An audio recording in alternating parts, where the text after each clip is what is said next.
Et là, je reste trop accrochée.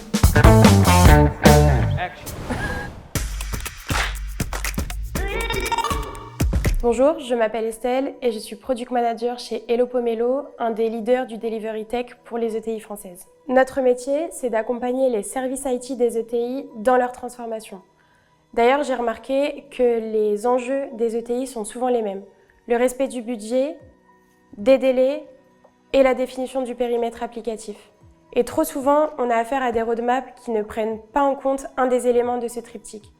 C'est pour ça que chez Hello Pomelo, on pousse vraiment nos clients à avoir une réflexion MVP, produit minimum viable, qui nous permet d'avoir un produit qui sort rapidement avec des bases robustes et qui est scalable et évolutif.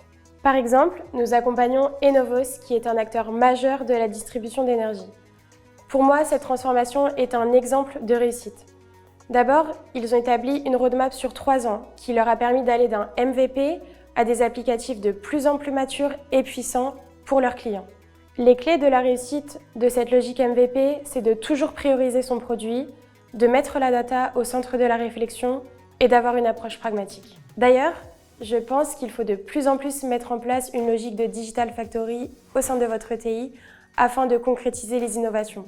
Concrètement, c'est un écosystème qui va permettre d'uniformiser vos produits et de fidéliser vos clients. On peut prendre l'exemple de Decathlon qui a mis en place une Digital Factory qui est très performante. Ça leur a permis d'accélérer leur time to market et d'uniformiser leur production. D'ailleurs, leur app mobile et leur marketplace sont des exemples parfaits qui leur ont permis d'augmenter leur vente numérique d'environ 20% l'année dernière. Pour finir, je recommande aux ETI d'aborder cette transformation avec une forme d'humilité parce que réfléchir en logique MVP, c'est accepter de prioriser et d'aller à l'essentiel, mais avec de l'ambition pour que leurs applicatifs soient les plus performants du marché. C'était filmé là.